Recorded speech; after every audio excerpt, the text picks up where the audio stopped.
Hello, welcome to part 2. Now, where was I? We were looking at Rome, Britain, Europe, and I was equating it to the Caliphate of Britain today. We've got it there because we were here. Let's take a look at Southeast Asia and all its various empires. We have the Hindu-Buddhist empires that grew through the centuries from Funan to Srivijaya. And during that time, the Malay people were not Muslim. Malay culture was developing along the strands of Hindu-Buddhist and Indian concepts of Deva Raja and Dharma Raja. Srivijaya being mostly a Buddhist polity and being later on replaced with Dhammasraya, I think had more of a focus on Dharma Raja. That means the righteous king, rather than Deva Raja. Whereas Majapahit, another empire that developed in the east, in Java,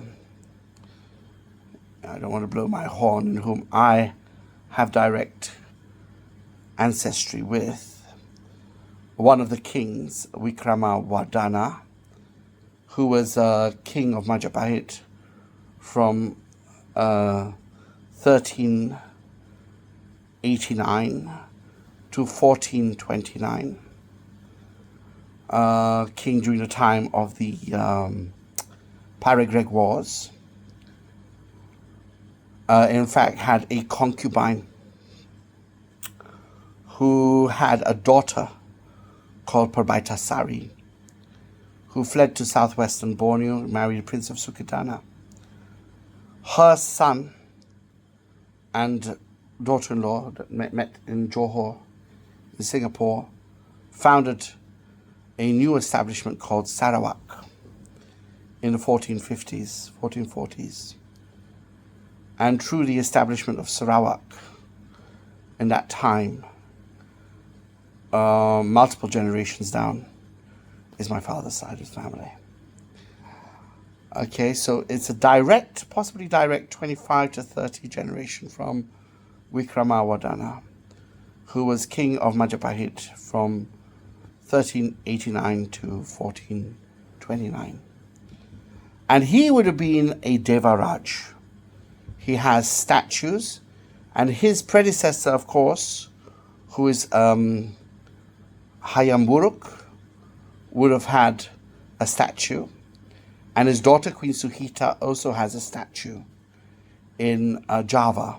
And you can see all these Javanese designed statues there, which means that they really believe themselves to be gods and goddesses and figures of worship.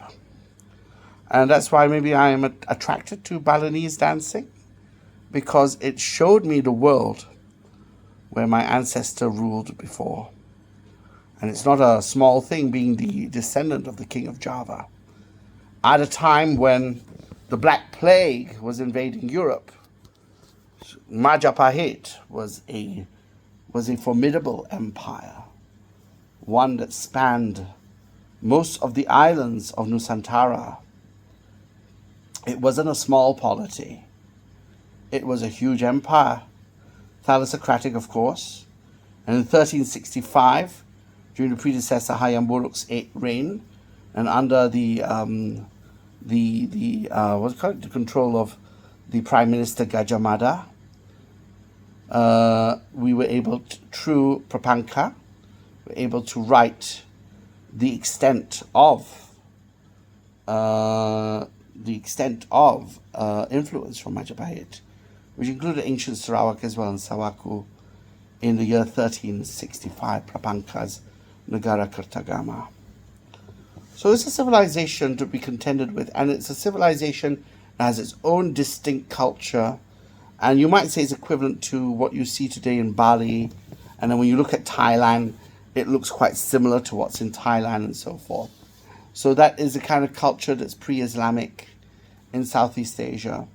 And so happens Islam came about through both Malacca and Brunei Sultanate, and it influenced the course of history.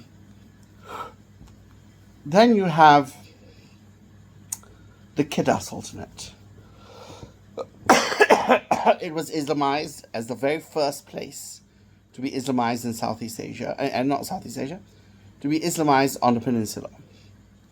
People said that the inscription at Minya Tujuh, which dates back to the 14th century, is evidence of Islam on the peninsula, but I would not say that is the first evidence of Islam on the peninsula. The Islamization started with Praong Mahawangsa, who became Sultan Muzaffar I of Kedah in the 12th century. And I think that event started the Kedahan Sultanate line, which is the longest dynasty of sultans in Malaysia. So the Kedah Sultanate in the 18th century faced a problem, okay? Just like the Malacca Sultanate faced a problem in the 16th century.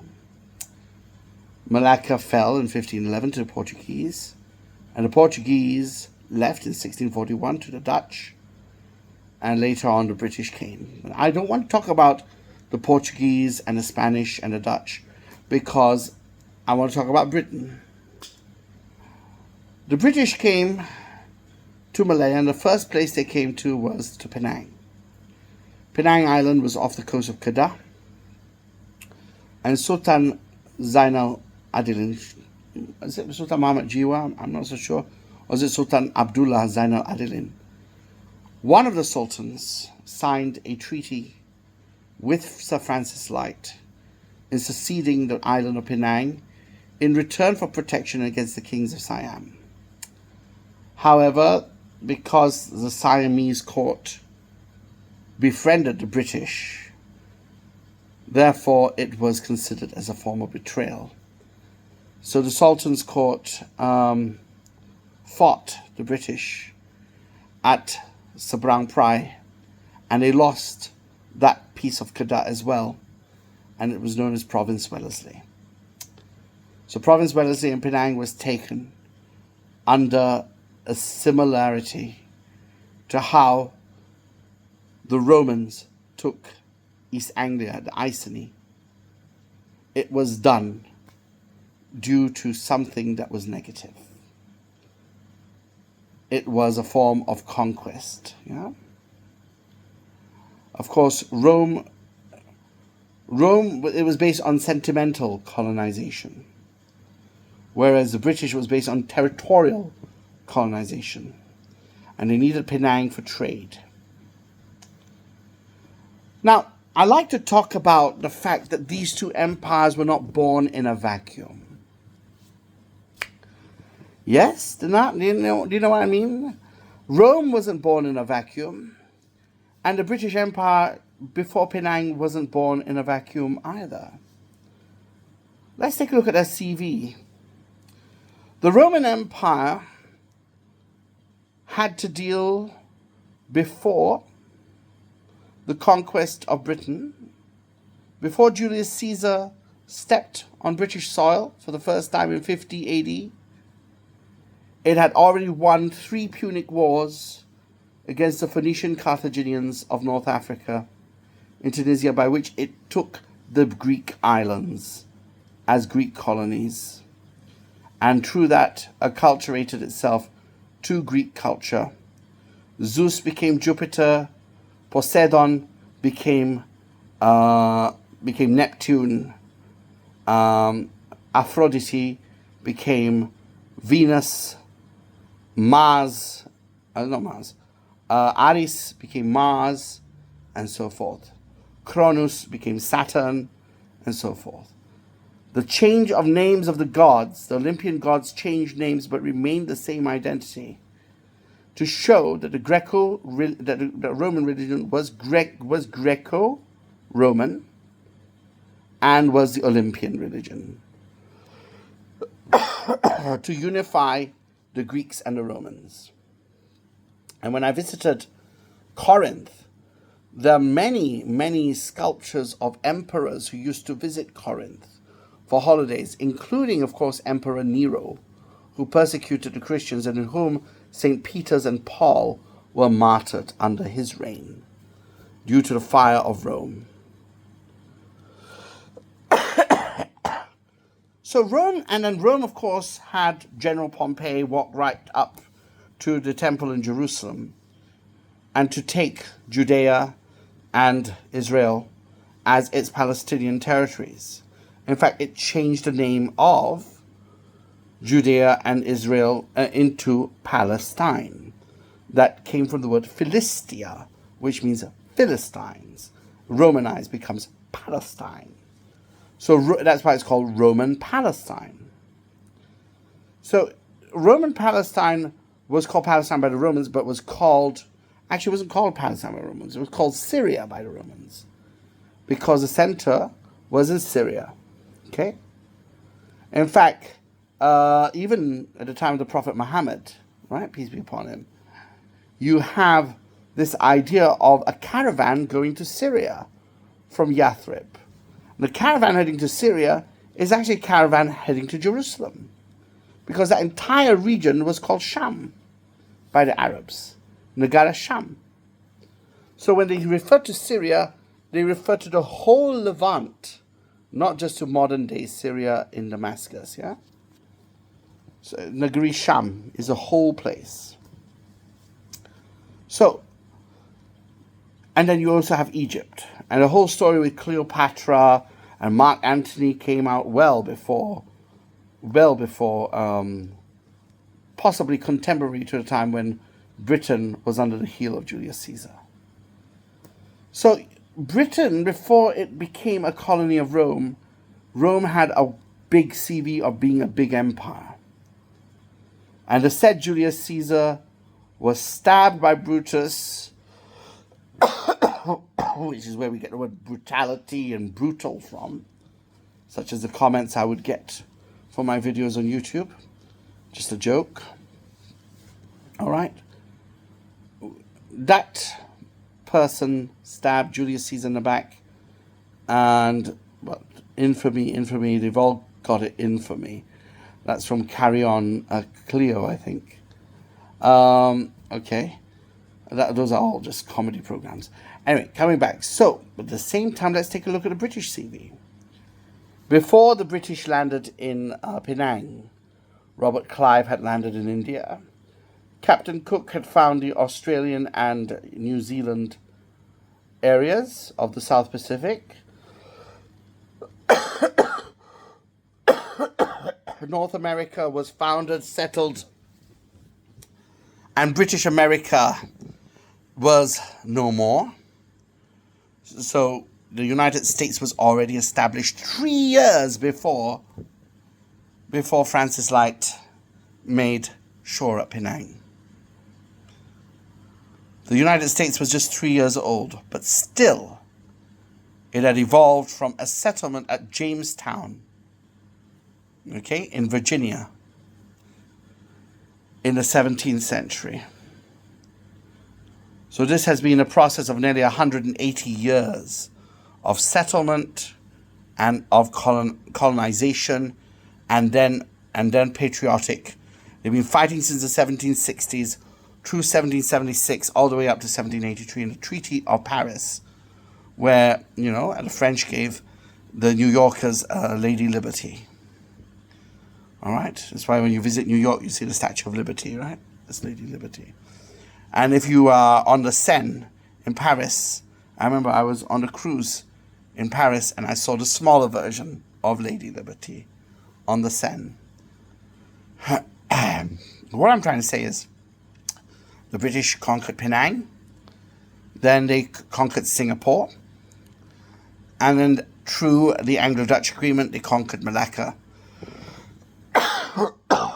and separated the Malay Isles, especially Johor Riau Empire, into both the southern and northern parts. Dutch and British parts. Then, of course, there's my side, Borneo. James Brooke came, and the Brookes came. Then you have a chartered company in Sabah. So, okay. And, of course, you have the British in India and Pakistan that entire time, in Afghanistan too. So you have that. And because colonialism for the British was where the sun never sets, the amalgam of people that come to Britain is worldwide. And the religion they bring are a multitude. But they also bring in people who are not effective. They have this sense of guilt. You know, the massacre of Amritsar, for instance. Various massacres that happened under Mat Kilau, Mat Saleh, Rentap, Rundum, you name it. The British have involved themselves in all these various misdeeds. And today, national pride almost equates colonial pride. That even the flag of St. George is considered an abomination among the English people. There shouldn't be such a thing. Every nation should have an entitlement to their own flag. You should raise the flag of St. George, if you're in England, proudly as an Englishman, and celebrate St. George's Day. And celebrate those things. But because of the vacuum of secularism, the postmodern skepticism of woke culture, and this guilt and shame of colonial pasts, and liberal to left environmental, even green ideas on civil liberties for all, has brought in this idea where we should be charitable, compassionate, and have libertine ideas in helping people from far off Afghanistan and Wahhabi Saudi Arabia. And when they come into Britain, they bring a type of Islam that is so foreign to what's there that they create ghettos of the religion. And the value of that kind of Islam, unlike the value of, let's say, you bring a modern Malaysian to the UK, you won't face this sort of problem because we're educated. We're educated in secular education. We understand the division between the church and the state. We don't involve ourselves. Faith is a private matter. You know, it's only between you and God or you and a community. So if you invite someone like that to the UK, they can live as responsible, normal human beings. But you invite the guy who has resentment against the British, a Palestinian refugee, for instance, his home has been bombed by the IDF, and who has angst or this and that, and you bring those sort of jihadi ideas to the West, then you'll have ministries and all this sort of thing that comes up in very revolutionary ways. And the manifestation of Islam that comes from that is a very different soup than what we experience here in Southeast Asia. And that's what I wanted to say in part 2, is that it is this extraction from the East why there is Islamization in the West. If you can be like Poland, where you are more mindful about who comes in and what, and restrict the entire religion if you have to, that's a price that everyone has to take. But if the world has come down to that right now, then maybe that's a price you have to take to protect yourself. Boundaries are never easy. And for people who have no boundaries, put up the most blatant ones first. And then we can looking at smaller boundaries later on. I mean, I just say the same thing to addicts, right? If let's say someone is a sex addict, okay? Then they should not be going on to websites late at night if they vow to give up pornography, because it's so slippery that easily bend into that way of life.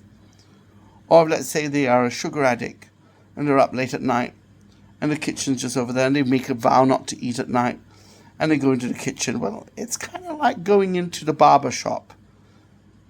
Eventually you're going to get your hair cut. An alcoholic that steps into the pub, you're going to get a first drink. When your boundaries are so poor and unmanageable, and I've seen the latest, where people are coming in droves from God knows where in the world, bringing God knows what in the world, freely into the UK, no questions asked. And there's this huge camp area in France where they're being processed, but eventually they're going to be processed into the country. It's like as if you're opening the border to anyone. And when you do that, don't blame them for bringing their radical cultures into your country, because they come with what they bring. If anything, the best thing to do is keep them out. And if you can't keep them out, then they must come under certain conditions that are specified, just like the addict. Okay? That addict will build resilience over time through sobriety. And then he can have a look at his phone, he can have a smartphone, he can order pizza once a week, he can even walk into the pub. He can be an alcoholic that walks into a pub and drinks orange juice just because he needs to be with just because he can be with his friends. And it will not affect him one bit. That's recovery for you.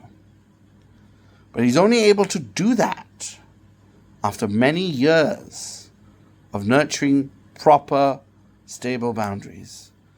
And the UK at the moment is facing this problem because it doesn't have that in its agenda. Anyone can come in. Anyone can benefit from the NHS. Anyone can benefit from the social welfare system, where if you're not working, you can get money. Who doesn't want to go? I've heard of stories of people going to the UK and being funded by rich families, pretending that they are homosexual, pretending that they have this and that problem, and then when they go in, you couldn't have someone. You couldn't have someone straighter than that person, or even more involved in a particular religion than that person. And then they become very high and mighty and influence a community, become an imam of some sort. And eventually you have a caliphate, because what they feel is righteous, they think you need to follow too. So when a Muslim asks you to stay home, don't wear skirt, fast, they're actually trying to moralize you. They care enough to say that this is what they want to see you be. So in some sense, that's quite an affable thing, isn't it? But at the same time, of course, it is poor boundaries. So my message in this two-part is to see the link of history. You were there, now we're here.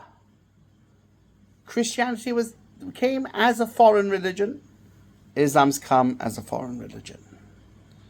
But because you were there, now we're here. There was an empire before, and there's an empire later. Both had the same kind of system. And as I said, being Roman in 476 is like being British today. It's actually a very different world. Now, if you like what I do, please support me on Buy Me a Coffee. Johan Tujay. If you want to pursue English lessons, there are tier memberships for English classes there. If you like creative writing, on my Patreon website, there are tier memberships for creative writing there as well. with weekly programs involved. And the specificities of each tier you can see from the link given in the description. All right. So I do a lot of these talks because I have a history degree that's blowing in the wind somewhere. I'm not using it very much. I want to do my master's, but I don't know whether I can. At the same time, I love storytelling. And if I'm wrong in any of the descriptions that I made, please comment below. I mean, some of this stuff I can't get all at once. But what I like to do is I like to use history to create a storyline, and then use that storyline to see patterns, to see the bigger picture, okay? To see the longue durée, as Fernand Braudel used to say. There's a school of history called longue durée, and it's a school of looking at long-term patterns rather than just single events. And what I've seen in terms of long-term patterns is that you have a vulnerable society that's colonized by an empire, and then during that empire time, things come from another part of the empire, and then you have that very same thing becoming an empire in itself and colonizing the world, and then things of that empire come back to revisit itself, and it's like a loop in some way. And unless you can learn from history, you're always bound to repeat it. So as we are on the eve of World War III, possibly, with the invasion of Iran, or maybe not, let us all learn something from history and to be a lot more laissez-minded rather than reactive to the things that happen online. I know as humanity we love sensation and drama, but it's not good for our mental health. And the one thing that we need to do is we need to be rational. We need to think mindfully and act so. Without mental health, what kind of civilization will we have? Chaos, depression. So psychology is as important as anything else, and mental health is as important as it is all. So when consuming history, you also need to have the mind to consume it properly, and not come up with things simply because you have an agenda to pursue. For my topic today, I have no agenda at all. I just wanted to share because I like talking. Even though I have a cough, I like to share. And if I share and if I put in more stuff online, then there's a possibility I can drive traffic as well. So all of this is for the longue durée video, so that you get to know me, get to know my storytelling style, and you get to share. And as I said, I'm both an English language teacher, creative writing teacher, storyteller, singer, author, and I have a lot of things to share. Thank you for listening.